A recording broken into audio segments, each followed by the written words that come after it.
Good morning students. आप सभी का एसपीएस स्कूल खांडवा की ऑनलाइन क्लास में हार्दिक स्वागत है। मैं संदीप कुमार आप सभी को फिजिक्स के लिए इनवाइट करता हूँ, आमंत्रित करता हूँ। देखो, हमने पढ़ लिया था किसी भी गोलीय कोष के कारण विद्युत विभव हम निकाल रहे थे, यानी आपका कोई खोखला गोला है, उस खोखले गोले के कारण विद्युत विभव हमने निकाल लिया था। उसके बाद हम पढ़ रहे थे किसी ठोस गोले के कारण, यानी गोलीय कोष के कारण विद्युत क्षेत्र की तीव्रता। देखो, गोलीय कोष के कारण विद्युत क्षेत्र की तीव्रता जहां तक हमने पढ़ लिया था, इंटीग्रेशन किया था, दो पार्ट किए थे, क्योंकि अनंत से लेकर कैपिटल आर तक लेके आते हैं, कैपिटल आर से अंदर स्मॉल आर तक लेके आते हैं। तो हमने दो इंटीग्रेशन किए थे। उन इंटीग्रेशन के बाद अपने पास देखो V इन इक्वल टू आ जाएगा 1/4πε0 Q/r माइनस 1/4πε0 Q/R की क्यूब इंटू में r²/2 लिमिट रखने के बाद माइनस R²/2। अब देखो V इन इक्वल टू आ जाएगा 1/4πε0 Q/R माइनस Q/4πε0 इंटू में स्मॉल r²/2 R की क्यूब, यानी ये ब्रैकेट हटा लिया तो ये माइनस इसके साथ मल्टी हुआ तो माइनस आ गया, ये माइनस माइनस आपस में मल्टी है तो प्लस आ गया, तो प्लस का आ जाएगा 1/4πε0 इंटू में Q/2R। अब देखो यहाँ पे 1/4πε0 और Q जो है वो कॉमन है तो हमने इसको कॉमन ले लिया तो आ जाएगा 1/r माइनस r²/2R की क्यूब प्लस 1/2R। अब देखो इसमें से 1/2R और 1/r इन दोनों का जब एलसीएम लेके सोल्व किया तो ये आ गया 3/r। क्या गया? 3/2R और प्लस में आ जाएगा r²/2R की क्यूब। अब आवेशित अचालक गोले के केंद्र पर स्मॉल r क्या होगा भाई? 0। तो V केंद्र इक्वल टू आ जाएगा 3/2 का मतलब 1.5 1/4πε0 Q/r ये पृष्ठ पर था, तो पृष्ठ के विभव से क्या होगा? 1.5 गुना विभव जो है वो केंद्र पर प्राप्त होगा। पृष्ठ के विभव से 1.5 गुना विभव जो है वो केंद्र पर प्राप्त होगा। तो आप लिख सकते हैं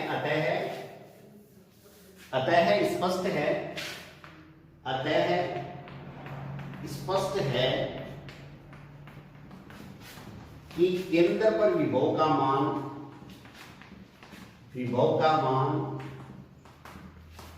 पृष्ठ के विभव का 1.5 गुना 1.5 गुना होता है। ठीक है। अब देखिए, अगर मैं वक्र खींचूं तो वक्र देखो किस तरह से हमें प्राप्त होगा। ये तो आपका दूरी r है और ये क्या है? आपका विभव v है। तो इस तरह का वक्र हमें फाइंड होगा। अब देखो यहाँ पे जैसे ये मान लिया कि हमने पृष्ठ है, इस तरह से ये पृष्ठ है, तो ये पृष्ठ हो गया, ये अंदर हो गया और ये हो गया बाहर। तो यहाँ पे तो v है वो क्या है? प्रोपोर्शनल है 1/r की, स्मॉल r की। यहाँ पे v प्रोपोर्शनल है 1/R की। तो यहाँ पे विभव जो आया है वो आया आपके पास कि 1.5 गुना ज्यादा है, तो ये 1.5 हो गया मान, 1.5 गुना ज्यादा है किससे? पृष्ठ के विभव से। और ये है आपका केंद्र पर। कहाँ पे है? केंद्र पर। तो इस तरह का कर्व जो है वो हमें फाइंड होता है, या इस तरह का वक्र हमें फाइंड होता है, जिसमें स्पष्ट है कि जैसे जैसे केंद्र से बाहर निकलते हैं वैसे वैसे विद्युत विभव का मान घटता चला जाता है। ठीक है। अब देखो नेक्स्ट हेडिंग जो है वो है अपनी विद्युत क्षेत्र और विद्युत विभव में संबंध। अगली हेडिंग क्या है? विद्युत क्षेत्र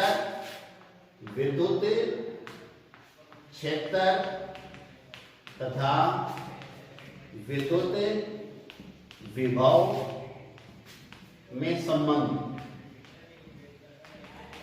देखो क्या संबंध होता है विद्युत क्षेत्र में और विद्युत विभव में। देखो सामान्य संबंध ये है कि विद्युत क्षेत्र हम जानते हैं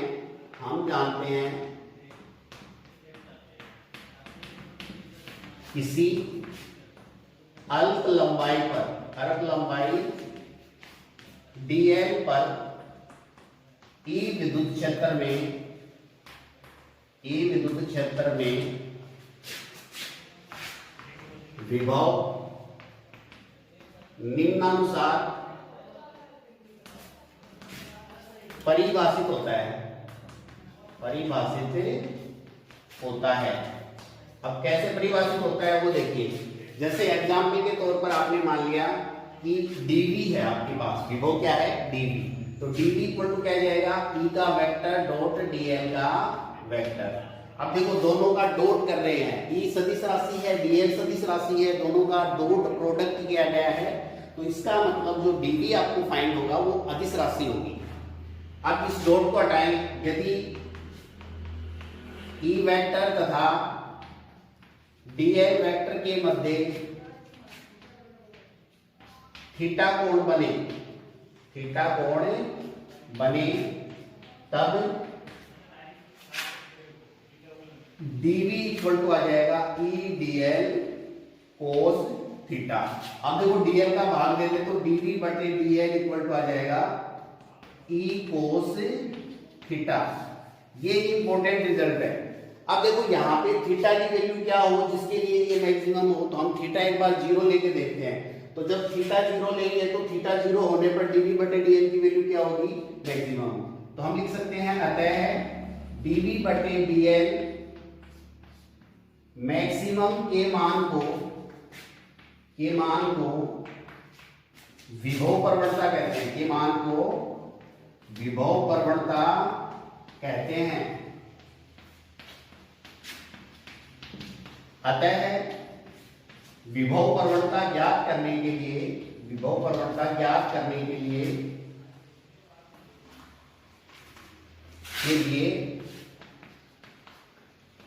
हम मानते हैं कि किन्हीं दो बिंदुओं का विभव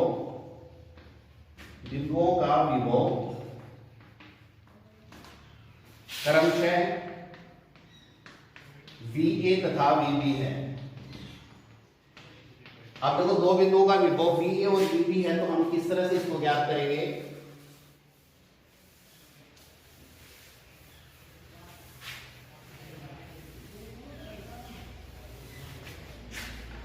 जैसे आपके पास एक तो पृष्ठ A है और एक पृष्ठ A है, इसमें दो पॉइंट हैं A और एक पॉइंट है B, और यहाँ पे पॉइंट है C, यहाँ पे क्या एक पॉइंट है C। तो आप एक तो क्या करो, A से लेके C तक जाओ और एक आप B से लेके C तक जाओ। तो AC की वैल्यू जो है यहाँ पे, AC की वैल्यू जो है वो लेस देन क्या होगी, BC होगी। तो यहाँ से अगर हम विभव निकालें तो हम लिख सकते हैं VA इक्वल टू dv बटे AC और VB इक्वल टू लिखा जा सकता है dv बटे BC। देन यहां से देखो किसका विभव ज्यादा होगा, तो देखो BC बड़ा है तो VB छोटा होगा, तो VA ग्रेटर देन क्या होगा, VA ग्रेटर देन क्या आ जाएगा, VB आ जाएगा। अतः विभव VA का मान VB से बड़ा होगा,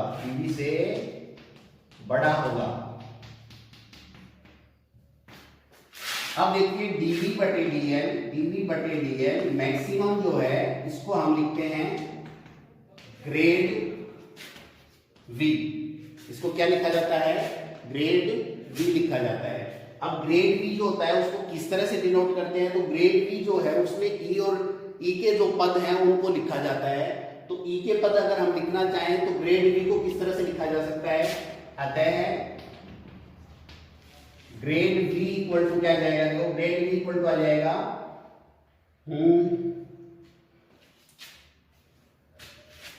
del upon del x V into i cap plus del upon del y V into j cap और plus del upon del z V into k cap. अतः E का वेक्टर जो आ जाएगा वो आ जाएगा EX i cap, EY j cap और EZ के कैप। तब देखो आप क्या लिख सकते हैं, तब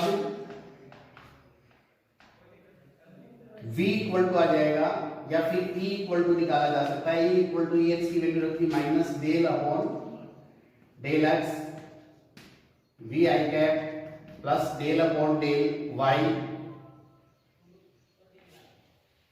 V into j cap plus del upon del z V into k cap. इस ब्रैकेट को बंद किया तो ये देखो पूरी जो राशि है इसको इस तरह से भी लिख सकते हैं, minus del upon del x, minus का चिन्ह कॉमन है, ये आई कैप लिख दिया, plus del upon del Y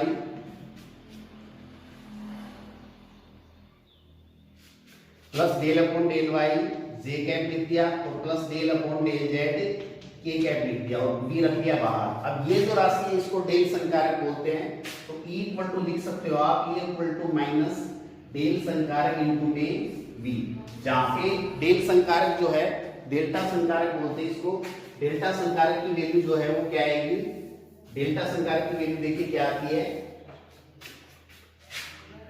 अतः यहां डेल्टा संकारक जो होगा यानी डेल संकारक जो होगा उसकी वैल्यू आएगी del upon del x i cap, del upon del y j cap और del upon del z k cap. ठीक है, तो इस तरह से आप ई की वैल्यू निकाल सकते हो। यदि आपके पास, यदि हमें आर त्रिज्या के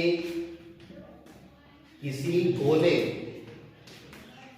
का विभव ज्ञात करना है, विभव ज्ञात करना है, तब E इक्वल टू आ जाएगा dV बटे dr माइनस dV बटे dr। तो इस तरह से आपका विद्युत क्षेत्र और विद्युत विभव में एक संबंध प्राप्त हो गया। हमें विद्युत क्षेत्र इक्वल टू होता है डेल संकारक इनटू में V। यहां इसको क्या बोलते हैं भाई, इसको बोलते हैं डेल्टा या डेल संकारक। क्या होगा ये, डेल्टा या डेल संकारक होगा। ठीक है, अब इससे नेक्स्ट हेडिंग देखिए स्थितिज ऊर्जा। इससे अगली हेडिंग क्या है, स्थितिज ऊर्जा। अब स्थितिज ऊर्जा क्या होती है देखिए जरा, समझिए अच्छी तरह से।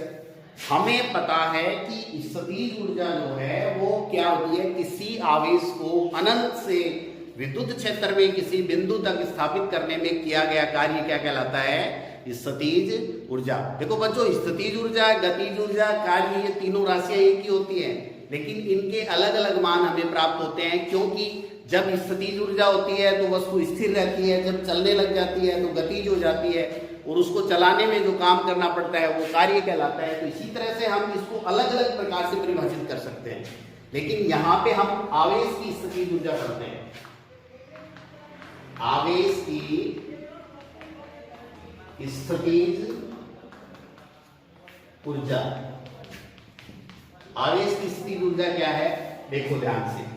देखो स्थितिज ऊर्जा जो होती है वो किसी वस्तु को, किसी आवेश को अनंत से विद्युत क्षेत्र में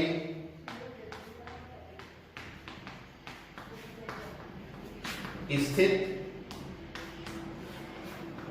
किसी वस्तु तक विद्युत, किसी आवेश को अनंत में स्थित किसी निश्चित बिंदु तक, किसी निश्चित बिंदु तक लाकर स्थापित करने में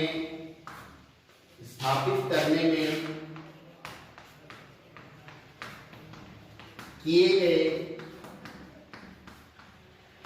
कार्य को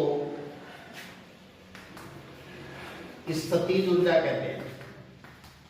स्थितिज ऊर्जा कहते हैं।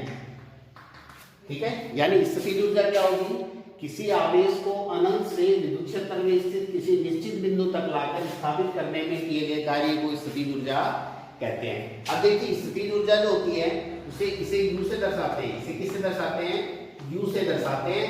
और ये क्या क्या मान आते हैं किसी बिंदुवत आवेश के लिए या दो आवेश के लिए।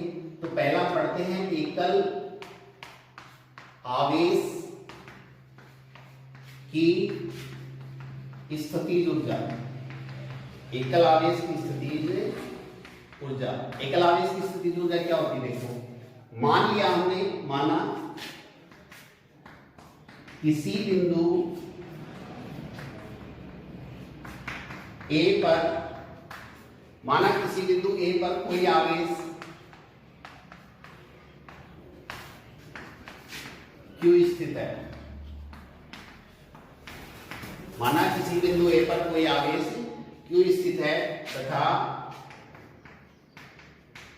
इस आवेश को प्रारंभ में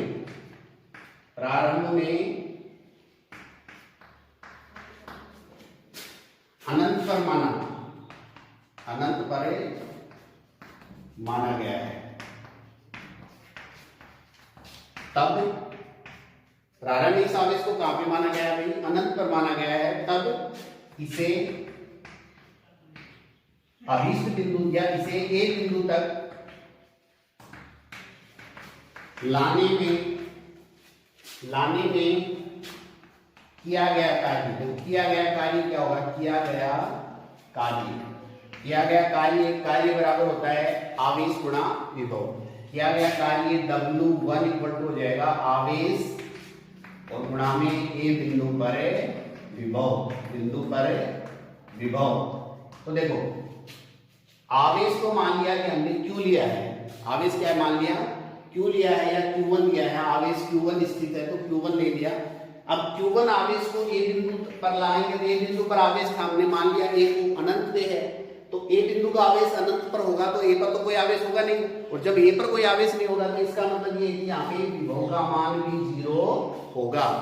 तो ए बिंदु पर विभव 0 है तो किया गया कार्य क्या आएगा? 0। यानी एकल आवेश को किसी बिंदु तक स्थापित करने में किया गया कार्य 0 होता है। तो परिभाषा से लिखा जा सकता है, परिभाषा से विभव, परिभाषा से लिख सकते हैं W1 इक्वल टू U1, यानी U1 इक्वल टू क्या जाएगा? 0। तो हम कह सकते हैं कि एकल आवेश की स्थितिज ऊर्जा जो होती है वो हमेशा कितनी होती है भाई? एकल आवेश की स्थितिज ऊर्जा का मान 0 होता है। ठीक है। अब देखो दूसरा जो पॉइंट है, हम दो आवेशों के निकाय की स्थितिज ऊर्जा ज्ञात करते हैं। दो आवेशों के निकाय की स्थितिज ऊर्जा क्या होगी? देखिए समझिए अच्छी तरह से। एकल आवेश की स्थितिज ऊर्जा तो हमने पढ़ ली। तो देखिए दो आवेशों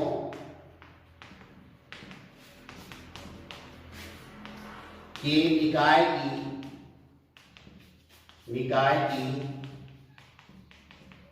की स्थितिज ऊर्जा सबसे पहले मान लिया ए बिंदु पर Q1 और बी बिंदु पर Q2 आवेश है, और दोनों के बीच की दूरी जो है वो है R, यानी R दूरी पर A और B दो बिंदु हैं, और उन दोनों बिंदुओं पर आवेश जो है वो क्रमशः क्या रखे गए हैं? Q1 और Q2। माना किसी किन्ही बिंदुओं A तथा B पर क्रमशः Q1 एवं Q2 आवेश स्थित है। Q1 एवं Q2 आवेश स्थित हैं। इन आवेशों के लिए माना प्रारंभ में ये सभी अनंत पर स्थित है। प्रारंभ में ये सभी कहां पे हैं? अनंत पर स्थित हैं। तब अब ये प्रारंभ में अनंत पर स्थित है तो हम एक एक को करके लेके आते हैं। तब Q1 आवेश को ए बिंदु पर लाने में किया गया कार्य क्या आएगा? किया गया कार्य W1 इक्वल टू आ जाएगा Q1 गुणा ए बिंदु पर विभव। तो ए बिंदु पर विभव कोई है नहीं क्योंकि सारे आवेश अनंत पर हैं, तो 0, यानी W1 की वैल्यू क्या जाएगी? 0। ठीक है। अतः अब Q2 आवेश को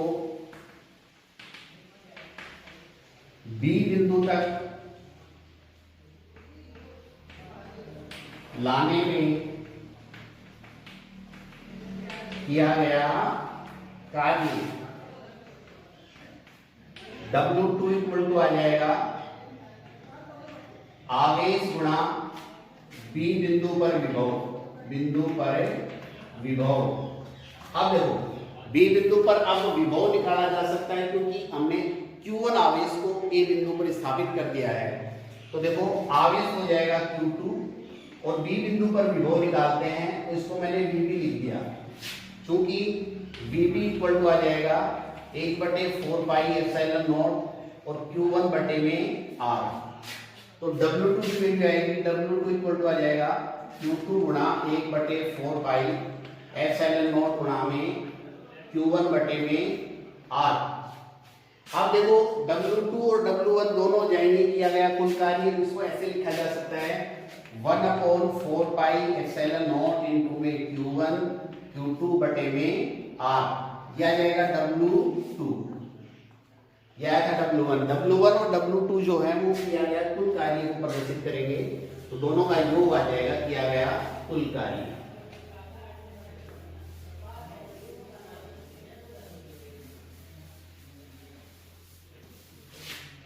अतः आवेश स्थापित करने में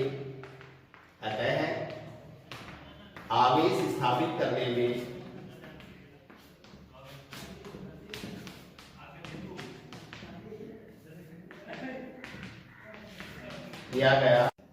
देखिए बच्चों आगे दो आवेशों के निकाय की स्थिति ऊर्जा पढ़ रहे थे, हमने लास्ट पढ़ लिया था कि U इक्वल टू आया था W equal to W1 plus W2। तो W2 की वैल्यू अपने पास लास्ट आई थी 1/4 पाई एप्सिलॉन नॉट Q1 बटे Q1 Q2 बटे R। तो W equal to 1/4 pi epsilon naught into में Q1 Q2 बटे में R आ जाएगा। परिभाषा से स्थिति ऊर्जा के तुल्य होगा कार्य, तो W इक्वल टू U आ जाएगा, तब U equal to 1/4 pi epsilon naught Q1 Q2 बटे R, U equal to K Q1 Q2 बटे R। तो हम K की वैल्यू 1/4 पाई एप्सिलॉन नॉट लिख सकते हैं, तो ये स्थिति ऊर्जा आएगी। चैनल को लाइक और सब्सक्राइब करना नहीं भूलें। Thank you.